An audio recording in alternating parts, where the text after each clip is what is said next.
अब वो सूचित की वो बात के हॉलो बॉडी के अंदर या कोई अगर मेटेलिक कंडक्टर है या हॉलो नॉन कंडक्टर हो, हॉलो तो चाहे कंडक्टर हो या नॉन कंडक्टर हो, इलेक्ट्रिक फील्ड इसके अंदर हमेशा जीरो होता है। इलेक्ट्रिक फील्ड इसके अंदर हमेशा जीरो होता है। और सुचित ये कह रहे हैं कि जी चलो अगर ये स्फेरिकल है तो चलो ठीक है, यूनिफॉर्मली चार्ज है तो हम समझ सकते हैं कि इसके अंदर इलेक्ट्रिक फील्ड जीरो है। लेकिन अगर ये स्फेरिकल ना हो, इरेगुलर शेप का हो, आलू जैसा हो, तो फिर कैसे बात बनेगी? ध्यान से समझिए आप, ध्यान से समझिए, इलेक्ट्रिक फील्ड इसके अंदर जीरो क्यों है? इलेक्ट्रिक फील्ड इसके अंदर जीरो क्यों है? क्योंकि कहीं भी किसी भी पॉइंट पर अगर आप एक गॉसियन सरफेस बनाएंगे तो इस गॉसियन सरफेस ने कितना चार्ज अपने अंदर एनक्लोज करा? कुछ भी एनक्लोज नहीं करा। तो फिर इस पॉइंट पी पर इलेक्ट्रिक फील्ड जीरो आ जाएगा। ठीक है। अब इसको दूसरी तरीके से आप समझ सकते हैं। कैसे समझ सकते हैं? मैं ये पॉइंट एक पॉइंट पी बना रहा हूँ। ठीक है। इस चार्ज ने कितना इलेक्ट्रिक फील्ड क्रिएट किया? ये वाला। इस चार्ज ने कितना इलेक्ट्रिक फील्ड किया? ये वाला। इस चार्ज ने कितना इलेक्ट्रिक फील्ड क्रिएट किया? ये वाला। इसने कितना इलेक्ट्रिक फील्ड क्रिएट किया? ये वाला। इसने कितना इलेक्ट्रिक फील्ड क्रिएट किया? ये रहा। हर चार्ज बॉडी, हर चार्ज का बिट ऑफ चार्ज, मैं इसे बोलूंगा bit of charge, bit of charge यहाँ इलेक्ट्रिक फील्ड क्रिएट कर रहा है। तो कुल मिलाकर के देखो, ये वाला चार्ज अगर दूर है तो थोड़ा सा हल्का इलेक्ट्रिक फील्ड होगा, ये वाला थोड़ा कम होगा, ये वाला है तो थोड़ा स्ट्रांग होगा। लेकिन इन सारे के सारे इलेक्ट्रिक फील्ड के जब आप वेक्टर सम लोगे तो सारे के सारे वेक्टर मिलकर के नेसेसरीली एक क्लोज पॉलीगन बना रहे होंगे, और यहाँ फिर से सारा का सारा इलेक्ट्रिक फील्ड कितना हो जाएगा? जीरो हो जाएगा। आप ये समझिए कि every bit of charge create electric field, लेकिन किसी एक बिट के इलेक्ट्रिक फील्ड के अपोजिट कोई दूसरे बिट का इलेक्ट्रिक फील्ड आ जाता है।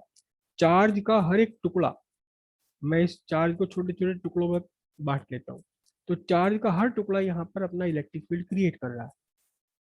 ठीक वैसे ही याद कीजिए, वैसे ही बिल्कुल वही कंडीशन है ये भी, कि जैसे हमने पीछे ग्रेविटेशनल में पढ़ा था। क्या पढ़ा था? कि जब हम अर्थ के अंदर हैं तो हमारे ऊपर अर्थ के ग्रेविटेशन का कौन सा, कितनी अर्थ का कौन सा पार्ट हमारे ऊपर ग्रेविटेशन का इफेक्ट करता है? जिस स्फीयर के ऊपर हम खड़े हुए, जिस स्फीयर के अंदर हम खड़े हुए वहां ये नहीं करेगा। क्यों? क्योंकि स्फीयर का ये वाला पोर्शन मुझे अपनी तरफ खींच रहा है, तो ये वाला पोर्शन मुझे अपनी तरफ खींच रहा है, ये पोर्शन अपनी तरफ खींच रहा है, और ये वाला पोर्शन अपनी तरफ खींच रहा है, ये वाला पोर्शन अपनी तरफ खींच रहा है। ये वाला मास जो अर्थ का, यहाँ पत्थर वत्थर पहाड़ होंगे, ये अपनी तरफ खींच रहे हैं, यहाँ के पत्थर पहाड़ अपनी तरफ खींच रहे हैं, यहाँ के पत्थर पहाड़ अपनी, कुल मिलाकर के इस बाहर वाले जो स्फीयर है, इस बाहर वाले स्फीयर स्फेरिकल शेल ने, जो बाहर बाहर का पार्ट है, इसने मेरे ऊपर कितना ग्रेविटेशनल फोर्स लगाया? कुछ भी नहीं लगाया, सब आपस में लड़ भिड़ के खत्म हो गए। केवल कौन सा वाला पार्ट जो मेरे पैर के नीचे है, ये मुझे अपने सेंटर की तरफ खींच रहा है। तो हमने, याद कीजिए, वहां पर अर्थ का केवल कौन सा पार्ट लिया था? वो पार्ट लिया था जो जिस जिस पार्ट के ऊपर हम खड़े हुए। Gravitational field inside a body is zero. अगर कोई आपकी ऐसी भी फील्ड बॉडी है और यहाँ आपकी एक छोटी सी इसमें कैविटी बनी हुई है, खोखला बना हुआ है, और यहाँ आप खड़े हैं, तो कुल मिलाकर के इधर का ये सारा का सारा सॉलिड मास है, ये सॉलिड मास है, तो इधर का अट्रैक्शन और इधर का अट्रैक्शन बराबर होंगे। चाहे आप कहीं भी खड़े हो, अगर आप यहाँ खड़े हैं तो इधर का अट्रैक्शन थोड़ा ज्यादा होगा इस वाले पोर्शन का, इस वाले पार्ट का, लेकिन बाकी जो पार्ट बना वो पार्ट मास में तो बड़ा हो गया, थोड़ा दूर चला गया लेकिन मास में तो बड़ा हो गया, इसका अट्रैक्शन भी बराबर हो जाएगा।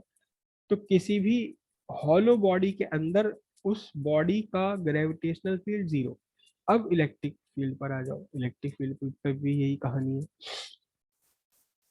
ये आपका रेगुलर शेप की एक बॉडी है, इरेगुलर शेप की बॉडी है, और चार्ज है ये। और एक बात और ध्यान रखना, इरेगुलर शेप की बॉडी यूनिफॉर्मली चार्ज नहीं हुआ करती, इस पर चार्ज का डिस्ट्रीब्यूशन डिफरेंट होता है, हमेशा डिफरेंट होता है। जो स्फेरिकल बॉडी है वहां चार्ज यूनिफॉर्मली डिस्ट्रीब्यूटेड होता है, चाहे ये कंडक्टिंग हो या नॉन कंडक्टिंग हो।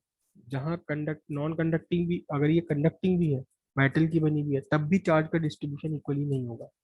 लेकिन कोई एक पॉइंट अगर आप यहाँ लेते हैं, एक पॉइंट अगर आप यहाँ लेते हैं, तो इस बिट ऑफ चार्ज ने, या मैं एक काम करूँ, देखो मैं ये इतना चार्ज का टुकड़ा ले लेता हूँ, इस पूरे चार्ज ने इलेक्ट्रिक फील्ड क्रिएट करा, ये वाला स्ट्रॉन्ग इलेक्ट्रिक फील्ड, क्योंकि चार्ज पार्ट पास है।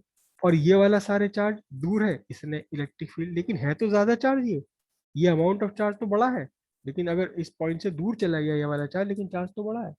दोनों एक दूसरे के इक्वल होंगे, अपोजिट होंगे, नेट इलेक्ट्रिक फील्ड जीरो हो जाएगा। कहीं से भी कंसिडर कर लो आप, एक ये वाला चार्ज का पोर्शन कर कर क्लियर कर, तो इस चार्ज पोर्शन ने कितना इलेक्ट्रिक फील्ड करा, ये वाला, ठीक है, लेकिन ये वाला जो बाकी बचा हुआ चार्ज है इसने भी इलेक्ट्रिक फील्ड क्रिएट कर दिया। तो कुल मिलाकर के यहाँ net vector sum, the vector sum of all the electric field, ये आपका निकल करके आएगा जीरो। क्लियर हुई बात ये?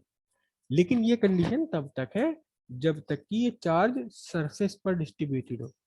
अगर चार्ज यहाँ अंदर भी है डिस्ट्रीब्यूटेड तो मामला बदल जाएगा, तो फिर चेंज आ जाएगी कहानी, फिर इलेक्ट्रिक फील्ड जीरो नहीं होगा अंदर। ये चार्ज जब पूरी तरह से डिस्ट्रीब्यूटेड है आउटसाइड द सरफेस, केवल ये तभी ही हो पाएगा। कब? जब पूरा चार्ज, अच्छा चार्ज बाहर कब होगा, सारा का सारा चार्ज सरफेस पर कब होगा, या तो ये हॉलो हो, या क्या हो, या तो ये पूरी बॉडी हॉलो हो, या फिर कैसा हो, कंडक्टिंग मेटेलिक हो। देखो ध्यान से, अगर हॉलो है तो कोई मतलब ही नहीं, क्योंकि अंदर चार्ज को ठहरने के लिए कोई जगह है ही नहीं, स्पेस है ही नहीं। लेकिन कंडक्टिंग में क्या इफेक्ट होता है, कंडक्टिंग में इफेक्ट ये होता है, ये आपकी एक बॉडी है और ये कंडक्टिंग है, ठीक है। सपोज आपने जबरदस्ती, ये ठोस है, बिल्कुल ठोस है, सॉलिड है ये, लेकिन मेटल की बनी हुई कंडक्टिंग है, आपने किसी तरीके से इसके अंदर यहाँ जाके चार्ज छोड़ दिया, इसके अंदर यहाँ जाके चार्ज छोड़ दिया आपने, तो कंडक्टिंग है, इसका मतलब these charges are free to move, चलने के लिए स्वतंत्र है, because the body is conducting, metallic है ये। और पॉजिटिव पॉजिटिव एक दूसरे को रिपेल भी करेंगे, रिपेल भी कर रहे हैं और चल भी सकते हैं, तो चलकर कहाँ पहुंच जाएंगे, जितना ज्यादा से ज्यादा दूर पॉसिबल हो, कहाँ तक पहुंच जाएंगे, सरफेस पर पहुंच जाएंगे। आपने एक बिट यहाँ दिया चार्ज का, एक बिट यहाँ दिया चार्ज का, रिपेल करेंगे, ये इधर रिपेल करेगा और रिपेल करने के साथ साथ, because they are capable of moving due to their conductive nature, the conductive nature of body, तो चलते चलते ही कहाँ पहुंच जाएंगे, किनारे सरफेस पर पहुंच जाएंगे। तो अगर कोई मेटल है, मेटल अगर है कोई, अगर कोई आपका कंडक्टिंग है, मेटेलिक है, तो फिर चार्ज उसके हमेशा सरफेस पर ही रहेगा, अंदर तो आ ही नहीं सकता, कभी रुक ही नहीं सकता। क्यों? क्योंकि रेपेल करेगा ना एक दूसरे को, ये रेपेल करेंगे, रेपेल करके मैक्सिमम डिस्टेंस पर पहुंच जाएंगे। मैक्सिमम डिस्टेंस का मतलब क्या, सरफेस से बाहर तो कहीं जा नहीं सकते, बाहर की तो एयर नॉन कंडक्टिंग है, वहां तो जाके चल नहीं सकते, इसलिए सरफेस पर आ जाएंगे। तो कंडक्टिंग के अंदर मेटल कंडक्टिंग बॉडी के अंदर चार्ज कभी भी नहीं रुक सकता, सरफेस पर आएगा, और अगर हॉलो है तो भी। तो इसका मतलब हॉलो, आपके पास कोई बॉडी है, हॉलो बॉडी को आपने चार्ज कर दिया तो भी इसके अंदर इलेक्ट्रिक फील्ड जीरो है। और अगर आपने किसी कंडक्टिंग बॉडी को चार्ज दे रखा है, तो कंडक्टिंग बॉडी चार्ज के लिए तो हॉलो की तरह बिहेव कर रही है, तब भी इसके अंदर इलेक्ट्रिक फील्ड क्या होता है, नेट इलेक्ट्रिक फील्ड जीरो ही आता है। यहाँ तक बात समझ आई सुजीत? और जो चार्ज का ये नेचर है, चार्ज का ये जो प्रॉपर्टी है, नेचर है, ये हमारे बड़े काम की है, बड़े काम की है।